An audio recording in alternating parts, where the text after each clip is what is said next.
Okay, looking at the end face of the ramp here, there was a man-made screw hole just above the original screw hole. You can see that one there, someone had done. And there was a missing screw from the lower part of the subway.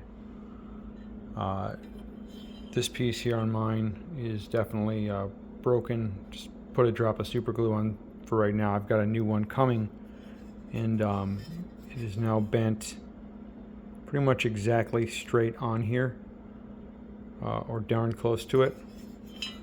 What I'm trying to understand is when I put the subway ramp, when I put this this housing, apologies, I'm doing this one-handed here, and I line it up with the screw holes and with the metal standoff. Okay, this is exactly mounted up there. So the screw holes on the top are lined up. There's a little on the thinner part of the metal. There is a spot where you can see one of the wires goes in that bottom left there of it from the top. But looking at this, it looks like the metal is on the, it's creating a lip downhill where it's going to hit that metal. The ball's going to get stuck there between the two.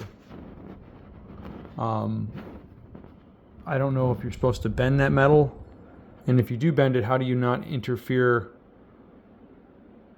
with the opto? You want to be careful how much you bend it.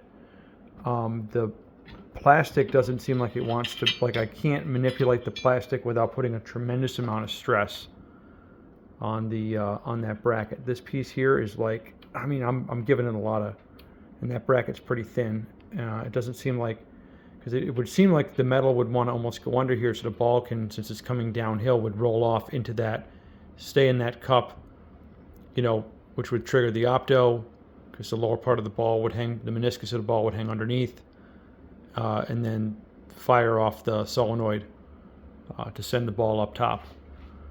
So I'm hoping someone can give me some insight here. Thank you.